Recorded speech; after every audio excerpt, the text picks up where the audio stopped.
On the podcast with us today is Chad Sutton. Chad, looking forward to talking with you today about this property out of Knoxville, Tennessee. Glad to have you here. Thanks, Dan. Happy to be here and happy to have a good story on this one. This one was quite a roller coaster. Well, that's what we've been talking about on the green room a little bit, is some of the nuances around this. So I'm looking forward to diving into it and getting really into the nitty gritty. But before we get started, I'd love for you to kind of give us a little bit of a background about yourself and kind of where you are right now in the multifamily space. Yeah, sure, Dan. So background on myself, I was a, typical guy, went up through the mindset of go to college, get a good job, make $100,000 a year, and hopefully one day you can buy toys and retire, right? Wasn't until I got married and my wife was also, in the medical practice. I was an engineer making a lot of money, but spending a lot of money, didn't realize that, oh man, we're not getting anywhere, right? That led to research and figuring out how people actually truly build wealth. And then I discovered this whole financial freedom mantra, and lo and behold, my family had some real estate background. I always just thought it was what grandma and grandpa did. I never really thought a thing about it. Stepped into that business, which was single family oriented. And then as we started to scale, we discovered, there's something to this apartment business, and went through mentorship program after mentorship program, and I'm still actively being mentored all the time. You never finish learning, and we just started investing our own dollars into small to medium sized apartment complexes. Like all investors do, we ran out of our own money, right? And then figured out, gee, we can do bigger and better things and help others while we help ourselves. And that's where the joint venture and syndication business was born. So, we are currently active in the Waco, Texas MSA, the Knoxville, Tennessee MSA, breaking into Huntsville and the Atlanta MSA at this point. I won't mention how many units we own, because I feel like people get wrapped up in that, but it's more about the profit per unit, right? Is the way you need to think about it.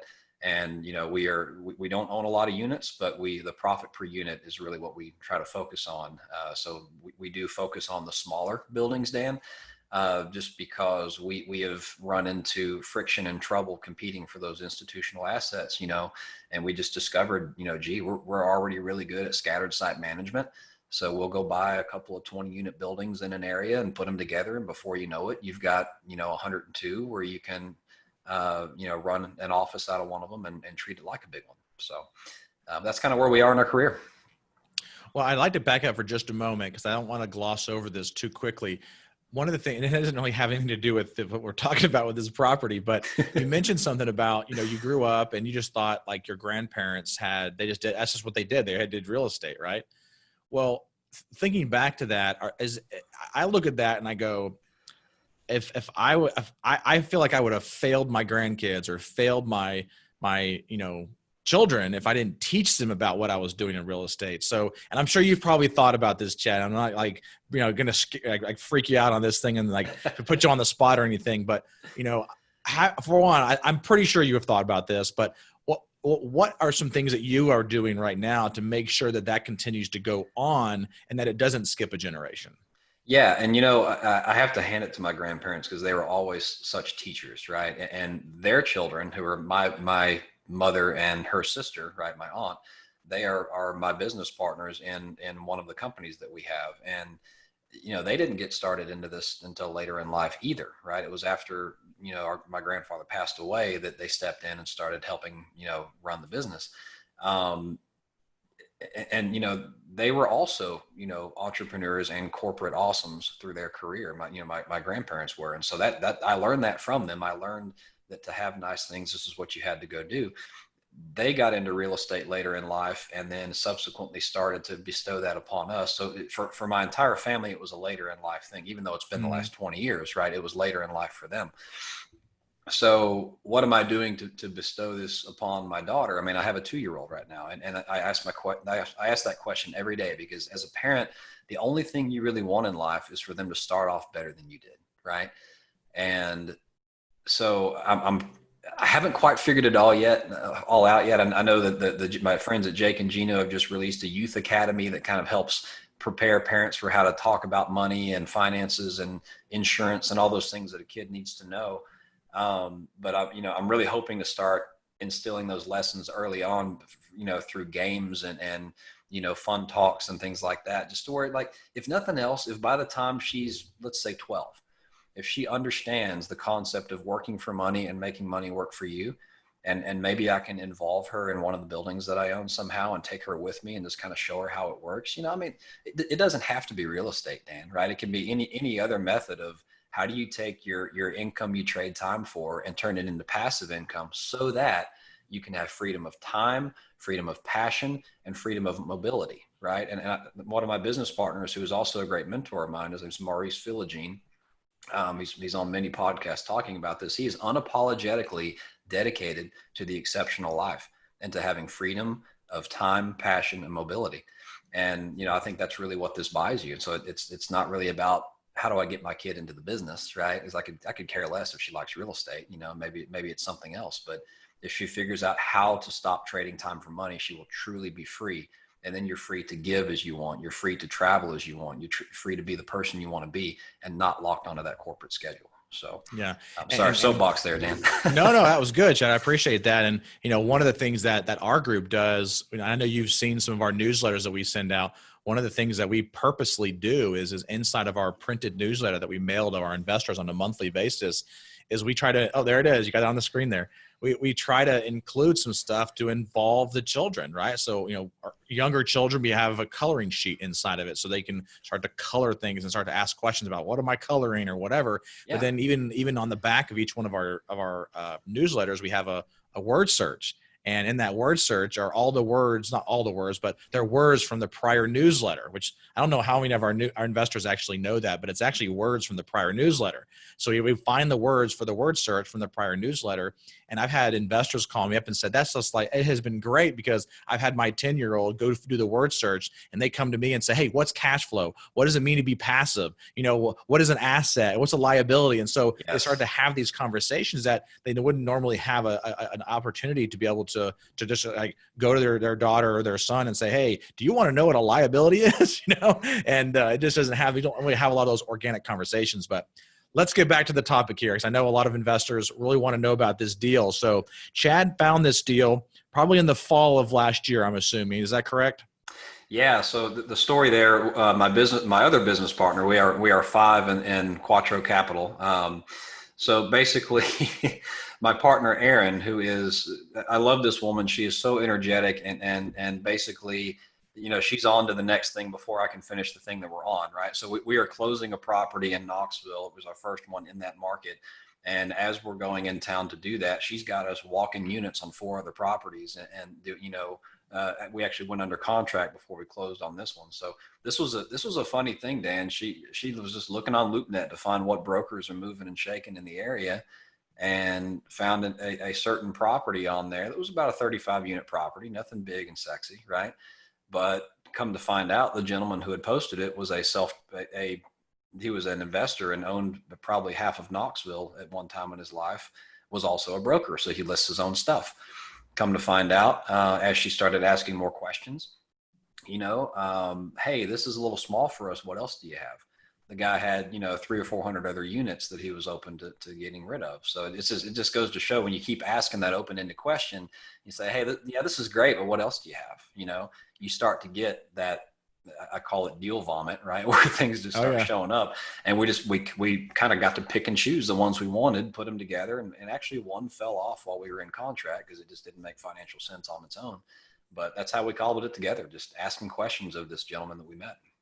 That's pretty cool. So that kind of happened in the fall of last year. Yeah. I know with this particular deal, it happened in the middle of COVID-19. You got it under contract in January, and you ended up closing it just last month, so July 31st of 2020. So a lot, I'm sure, happened in that 8-month period of time. And I know you're probably excited and glad that it's closed. And now you can actually start the process of taking over this property. But talk to us a little bit more about maybe before you even got it under contract. Let's first talk about what kind of rounds of offers did you go through? How did you negotiate that, and kind of walk us through that first? Yeah, and if you're good with it, we'll just kind of go through every bit of that, because there's so much to unpack in what I'll call the standard deal phase, and then we have this anomaly that was the COVID deal phase that I hope we never experience again. But it taught us a tremendous amount. You learn the most when you're on edge and at risk of loss, right? So Yeah, just like I mentioned, my partner Aaron really kind of did the heavy work on negotiating this deal. You know, built a relationship and rapport with this seller. Of course, when you're selling these smaller buildings, you get a lot of first timers and inexperienced buyers and mom and pop owners who are just trying to deploy some cash. And so he'd already fallen out of contract with two or three of these people, was frustrated, right? So my family partner, my aunt Kim and Aaron, they went and met him in Knoxville and sat down to lunch with him and started talking about it, convinced him that we were the real deal and we know how to get it done. We just told him about a property we had closed up the road, and he goes on to tell us how his properties are so much better than that one, and here's why. And, so it kind of became a arrogance thing there a little bit. But we got it, we negotiated contract, got it under contract. At that time, it was a 91 unit deal. There were 4 properties. This is one of those situations where, you never want to go in knowing you're going to retrade. But this is one of those situations where the gentleman, he wanted about $65,000 a door, which is high for properties of this vintage in that market. Mm-hmm. And he would only show us this kind of makeshift pro forma that he had put together. And, he doesn't use leverage, right? So he honestly was a little confused about what a cap rate and cash on cash was, and, things like that. But his family doesn't use debt. He's a big, 3rd generation investor. They buy with cash. So anyway, he kind of put what he viewed his expenses and income to be, and we offered based on that. And once we got into due diligence, lo and behold, we received, I'm going to say financials, right? There was with air quotes. It was difficult to get through. They had their own way of doing things. Everything was commingled on the properties. So there was a lot of assumptions, a lot of, using comparative analysis with other things that we've had experience with in the surrounding markets, and, property management input, and come to find out, we actually had to retrade quite a bit. So I think the equivalent number that we agreed on, we actually had to just pull the offer and say, look, this doesn't work. The numbers don't support the debt we're going to have to get, which of course someone who doesn't use debt doesn't understand. Right. And so, he was angry on the phone, and we thought we blew the deal up. So we said, okay, that's it. A couple of days later, he calls us back and says, what do we have to do to make this thing hunt? Because, he was actually, knowing your seller's motivation is another big thing. We knew he was trying to purchase a commercial building in town as well. So he wanted to take those funds and roll them in. So we had to figure out a way to make it win-win for both of us. That wound up being a retrade to equivalently about $57,000 a door. And that was still more than we wanted to give, but it was, and I think, Dan, you talk about this a lot. You have where the numbers work exactly right. And then you kind of have this plus or minus margin, right? Where it's like, okay, it's a little tighter here, but we're a little conservative in these areas and we'll probably be fine. Right. So we kind of went in that range, like, okay, we'll probably do better than what we're projecting on rents. We'll probably won't be operating as heavy as we are in expenses here, and we went with it and got it to work. So let me pause there and see if you have any questions. So that's kind of where we are on the, we retraded, we're now under contract and we're charging towards close. And I can step to the next portion. So what was the total overall on the 65 a door? Because this is 67 units, correct? That's right. So at that time it was 91 million, somewhere in there. Yeah. So the price that we settled on was about 3.845, and I think it was around, I don't know, 4.2, 4.3 before. We can do that math real quickly, but yep. And we actually did drop there was another 24 unit building, I think it was 26, that we dropped out just because there was, it was too new. We weren't going to be able to make the numbers work for what his bottom line on that building was. So we just let it go. And that's how it became 67. So now, Dan, fast forward, we went out to market and we went and got ourselves a good secondary market bridge lender, because this was going to be a loan to cost structure. And just for everyone's benefit, I mean, one thing you really have to think about when you're putting these deals together is the capital stack. And Dan, I know you've done some great presentations on capital stack, and actually you're one of the reasons I understand it as well as I do. But when you start to think about the cost of capital, right, versus the risk of those bringing it to you, not to go through it in detail here, but when you're getting debt versus giving away equity for capital, debt is typically going to be cheaper, right? And this was a heavy lift. Like we needed to inject about 900,000 into a, just under $4 million portfolio. So we were looking more on, and it was, by the way, the financials were too dirty to put an agency debt on, one of those premium financing options that really needs a clean, at least 90-day view, preferably, T24 view, right, to really get everything where you want it. So this was definitely going to be a temporary loan situation where we go in, do the work, stabilize it, and then refinance it later. So we had gone the typical bridge route, and we were nervous about this because of where we were in the cycle. So we negotiated in a 3-year term with 2 + 1 year additions that we could negotiate on request, right? Depending on if we weren't able to get a refinance done. So we basically had a 5-year term. The interest rate was, I think it was like 5.6. Now the rate is typically going to be higher when you're doing loan to cost rather than loan to value, but we were getting that entire CapEx budget included in the loan, right? So they're effectively giving us like 100% loan to value when you think of it that way, right? But they're loaning on the as repaired value. So we get that going, and I think at that time we had to bring to the table about 1.5 million. So we had investors lined up. We actually had a 1031 investor bringing about $500,000 of that, and we were ready to go. Now we're in March at this point, and I know what's happening now. Well, yep, everyone remembers what happened at March. This is the pivotal change. So March 18th, we were done, right? We were signing documents with the lender, waiting on the commitment letter, just ready to get this thing finished. Money was raised in the bank, everything was good. Now, at this point, before you move forward, was there any earnest money that had already been hard or anything like that? Yes. So pre-COVID contract. Yep. So there was still due diligence phase and money that goes hard. We were all in with our costs at this point at about 150,000. So that's about 100,000 of hard earned. So if you don't get this deal closed, you're out 150. We're out. So yeah, we were in about that far. We had 1.5 million of investor funds in the bank.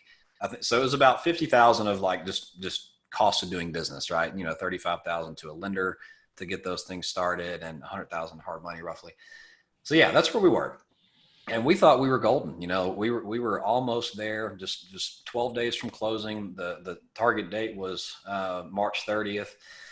And we did have a contract extension in our pocket that we hadn't used yet. So we had a little bit of time on the back end.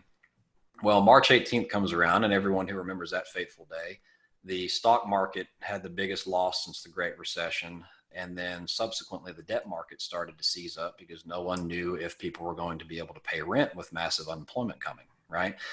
And this is where a critical lesson happened for us. And like I mentioned, Dan, you learn this stuff when you're in distress, right? When you have to.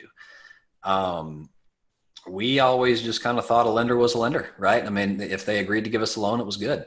They're always wondering how we're going to come up with our portion of the money and how we're going to guarantee their loan. Well, guess what? You need to be asking your lenders the same exact question.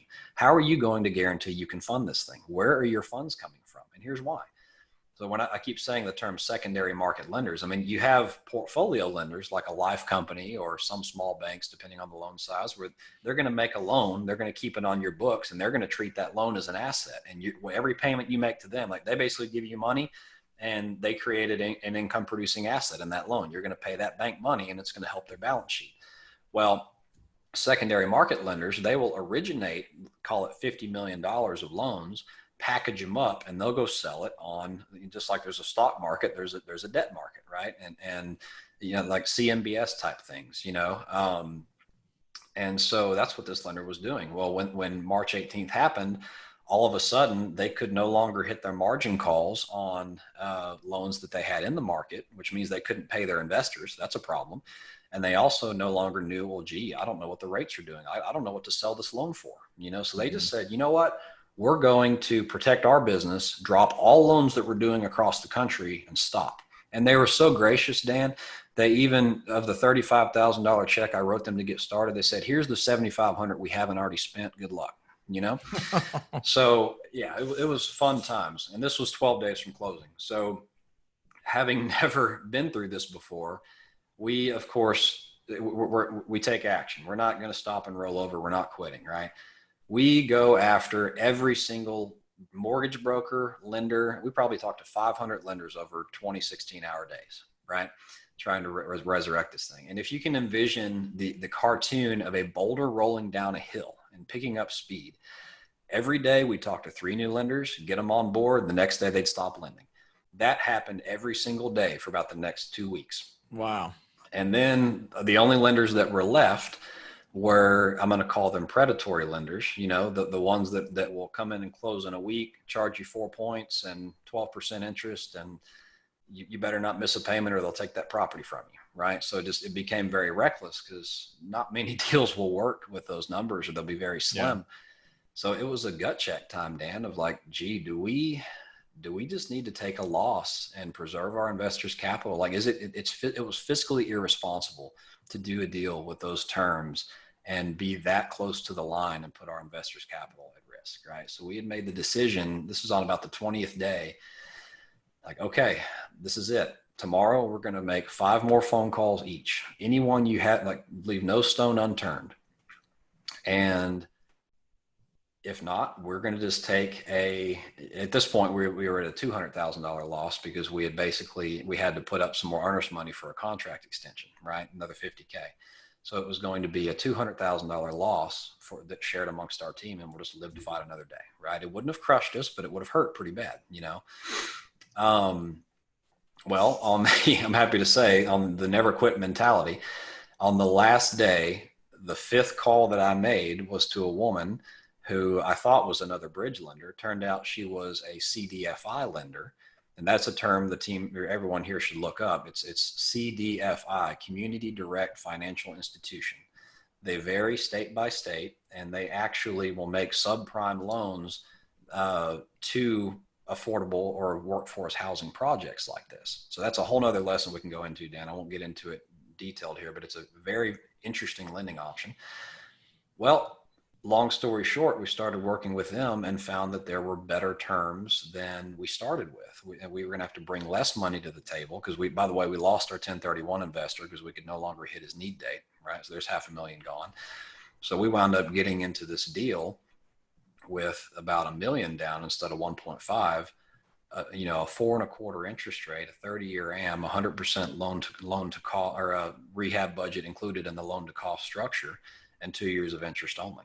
So, we can go in a little more detail there if you want. Let me pause for questions because I've been running for a few minutes, but it's, that is a story of never quit, never give up, and so many gut checks of, do we still even want this deal right now? And in the end, we came through on it. And at what point was it that you got that? Because obviously you had already had your 30-day extension. So how did you get additional extensions? Because now you're going to be, all the way up into July. Right. So at this point, we were nearing we had probably 15 days left on our second extension, right? Or our first extension rather. And you just can't get a loan done in 15 days, right? So especially not now. So we had to go back to the seller and say, okay, look, we have this option, bear with us. The market is doing something we've never seen before. This is not, and we had to kind of show them like, look, we were done. We were there. We even got the other lender to write a letter saying, look, we just exited the market. It has nothing to do with the deal, and paint that picture. And then we were basically negotiating with him so he could negotiate with his seller because he had to extend the contract he was under as well to make this work. The good thing, that the one saving grace we had is he had already had 2 other groups drop the deal that he was working on that we're currently buying. So he knew, I think he knew at least, that if he let us fizzle out, he was starting all over, and he was going to be starting over in one of the toughest markets we've been in quite some time. Right. So it was to his best interest to work with us. And of course he made it expensive, right? It was going to be, sure, $50K more earnest money every single time. And we actually had to do 2 more extensions, right, to get this done. On the second extension hurt a little bit because we were still kind of in uncharted territory of, man, is this going to go through? Or, we're increasing our liability right now. The second one was a little bit easier because we had more certainty that it was going to close at that point, So walk us through one more time what you got for the debt finally at the end of the day.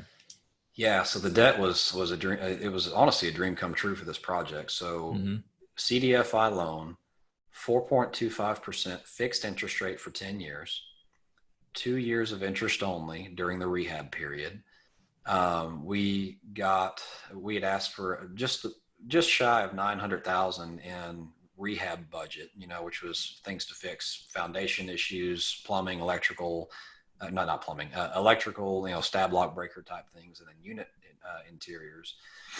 And they funded that 100%, right, on kind of like a construction draw, if you will. So it's like they had the acquisition loan and they had the construction draw. And as they actually pay the vendors directly. So as you spend the money, you send them the invoice, they dish the money out there, and it just adds to your balance. And then at the end of the interest only period, it's kind of like a construction to perm loan. There's no double closing. You don't have to do a bridge loan. It's long-term financing. Whatever you use on the construction line of credit just rolls into the loan when the principal and interest starts, right?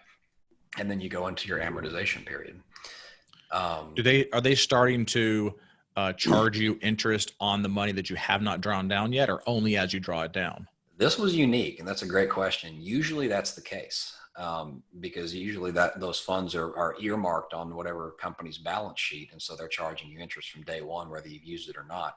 In this case, the answer is no. They were not charging money, or they were not charging interest until we draw those funds out. No, that's definitely good there. What kind of loan to value did you get on outside of the CapEx? Outside of the CapEx, I think the loan to value, let me see if I can look over here real quick. The loan to cost was 80%. Okay. Including CapEx. The loan to price, and by the way, when we underwrite, I didn't do it to where I'm only showing X amount coming out. I assume it was all taken day one. So including the rehab loan, it was 107% loan to value. Right. Yeah. Yeah. No, that definitely makes sense. A lot of bridge lenders do that, but not a lot of long-term lenders like you're talking about do that. There are some Fannie and Freddie loan products out there that will do that on the agency side. But you usually see that in a bridge type of format, where it's a short-term 3-1-1, kind of like what you were doing before, right? Yeah, and this was like the holy grail, because it's all like everyone preaches right now, get long-term financing because interest rates are low and we don't know what they're going to do. They're going to have to go up at some point, right? So, but you also don't want to be caught refinancing in 3 years if we're in a tumultuous period, right? So this is like the best of both worlds, because we got the rehab funds we needed on the loan, but we also got a 10-year term. So I can refinance if I find something better, but I don't have to, and they're, it's a very interesting, it's a nonprofit lender, so they're much more willing to work with you if something were to go wrong, like in a macro. If you're the only guy having problems, no. But if it's like a macro scale environment problem, they're going to be quicker to work with you than try to take the property from you. You know? What kind of issues did you have in the due diligence process outside of financing, obviously, but anything from a physical standpoint? Yeah, I mean, we discovered some things we didn't anticipate or underwrite for, but we had a little bit of room. So example, we found a retaining wall that was going to need some serious effort to keep it from falling apart. We discovered, I mentioned stab lock breakers. So they're just everyone should Google that on their own, but there is I believe it's Federal Pacific was the brand. They just weren't quite, when they got to a certain load, they weren't tripping as they were supposed to be. And so wires would overheat and start fires. They never actually had a recall, but insurance companies hate them because they are a known culprit of fire. And they're typically found in those 70s to 80s buildings. So especially in this part of the country. So we discovered those, and that's about an extra, I don't know, $1,500 per unit to get that redone. A little bit cheaper if you get them at scale. So that was another thing we found. And I'm glad you asked, because we also, one of the buildings had a roof that was pretty dated, and we had the option. We said, okay, look, you can either give us a credit for it at closing, we can reduce the price and increase the loan, or he was also a developer, you can just have your guys come do it. So, he was able to do it for half the price we could have paid to have it done. And he just agreed to do it as part of the contract. And so we got a brand new roof on that building before we closed. And there's been some storms that have come through. A tornado, I think, had come through Knoxville. So recently. Nashville. Yeah, so it didn't hit Knoxville. Yeah. Okay. Yeah. All right. I know we have a property there in Knoxville, and we just got full replacement on those roofs.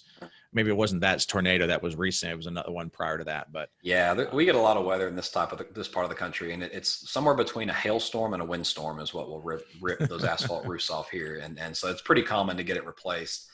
We didn't have that luxury in this situation, but Yeah. so for anyone looking in the Southeast, if you see roof problems, always have an adjuster come out and look at it and see if because what you can actually do, this is a nugget to your point, Dan, you can actually have the previous seller or the seller file a claim on his insurance and transfer the money to you at closing to go fix the roof. Like it can work that way. And then it's like, it's an insurance claim, but it still works as a credit for you, you know? Yep.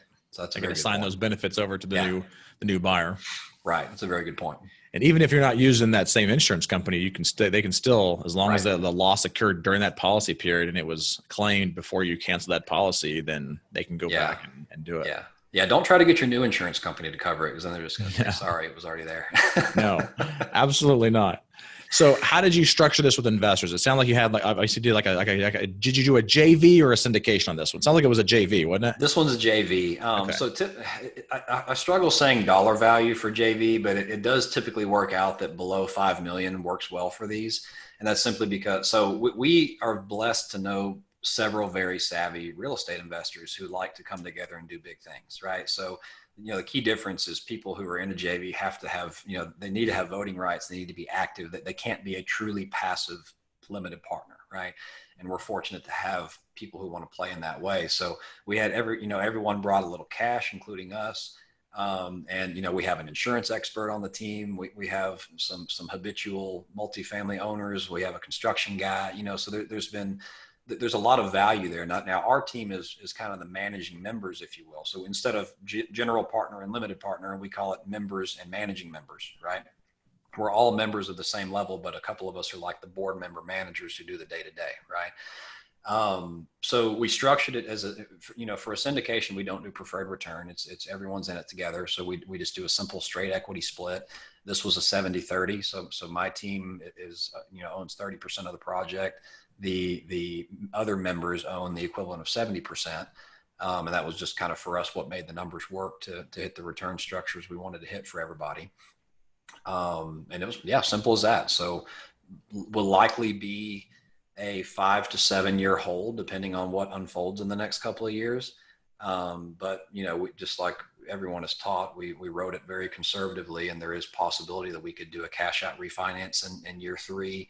Or, we prefer to do that, so that way we can take advantage of a cost seg and not have to worry about that recapture at sale. We can keep the property and just pull cash and roll to the next thing. So that's kind of our unicorn, if we can pull that off. What kind of fees do you charge?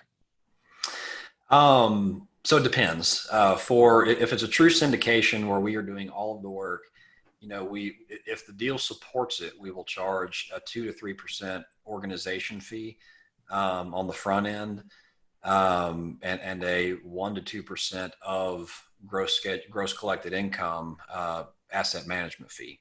For a joint venture, we don't do that because we're kind of all equivalent. So there was an organization fee on the front end of this one. I think it was 2.5%, but we don't do the asset management fee because those responsibilities are shared. So it kind of depends on the structure, but we like to keep it simple as much as we can.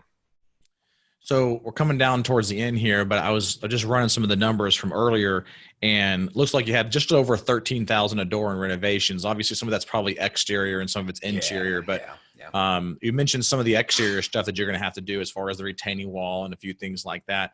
What was the kind of general scope, if you will, for what you were planning to do on the interiors?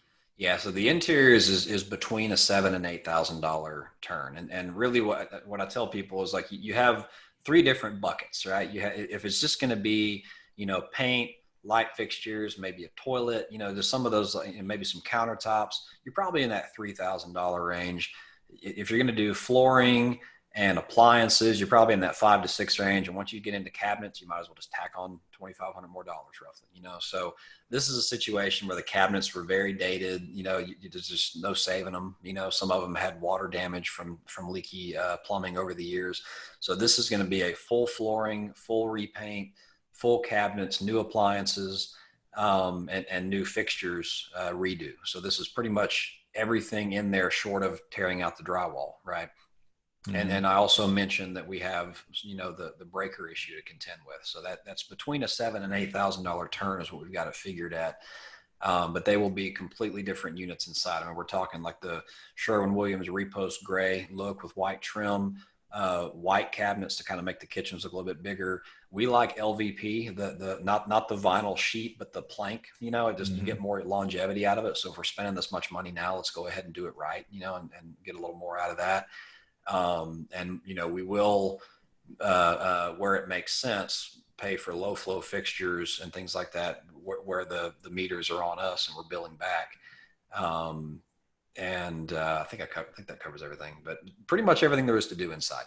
Yeah, no. And at what point, obviously it's a pretty large scale, but at what point will you start to make distributions to the partners in this JV? So what we quoted to the partners was within the first 18 months, we will do distributions.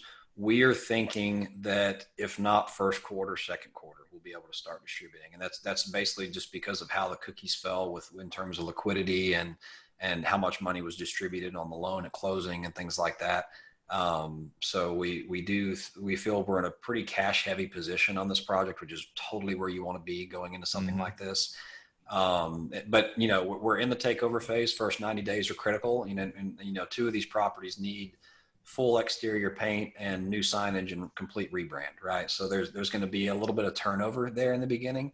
So I think it really depends how comfortable all the partners are with that in the first 90 days, whether we choose to distribute or defer, but pretty sure within the first 2 quarters. So I usually end up in these episodes with 2 questions. They're contrasting questions. One of them I'm going to go ahead and answer for you, so you don't have to answer it. All right. The one question would have been, what did you find that was harder than expected that originally maybe you thought was going to be a little bit easier? And I'm, of course, going to say the financing aspect, right? But on the other side of that, was there something that you found that was kind of easier during this entire process that maybe in the beginning you thought was going to be a little bit harder? Honestly, I really thought that, you know, and we were very upfront about what was going on with, like, so first of all, a lesson here, guys, is communication is key. Don't wait until things have gone bad for a while and then hit your partners with it. You know, we were communicating all the time and saying, hey guys, things have changed. Like, who needs out, you know, to our partners and investors. And surprisingly, with the exception of the 1031 guy who didn't really want to be out, he had a timing deadline he couldn't miss, or, you know, so that was kind of out of his control. No one backed away. We really thought we were going to have more trouble getting capital in this time and, you know, keeping people in the boat. And, you know, the people we had brought in were tried and true, and, you know, were honestly just poker face, and they were really resilient through it. So I was super impressed by that. And, you know, I really think that communication and confidence was key for all that, you know. Mm-hmm. But well, to add to your note, another thing that was difficult that we didn't think would be, so we understand the loan was, but now a week before closing, I come to find out that insurance companies had drastically changed their underwriting requirements. And so the quote we got 2 months ago, they were actually fighting us on not wanting to insure the property. So, wow. Yeah. So anyway, that's a whole nother story of why that happened. That was not related to COVID, but just one extra thing in the end to, you know, to fight through. But. Well, Chad, I really appreciate you jumping on here and kind of sharing with us about this property and all the different ups and downs with it. But how does a listener reach out to you if they have further questions for you about this particular deal, or maybe a future deal that you're going to be doing? How do they get a hold of you and contact you? Yeah, Dan. So my group is currently going through a merger. So I do want to give out the new information here. You can find us at www.thequattroway.com, and that is Quattro as in the Spanish word for 4. But I'm just in that transition, depending on when you listen to this, if that is not up yet or functional yet, I'm going to give out my cell phone number. So my cell phone direct line is 615-892-0250. And I answer to call or text, you know, so you can always get me that way, either way. Awesome. Well, again, thank you so much for being on here, Chad. Looking forward to continuing to follow you as you close more deals and having you on a future episode as well. Love it, Dan. Thanks for having me on, man.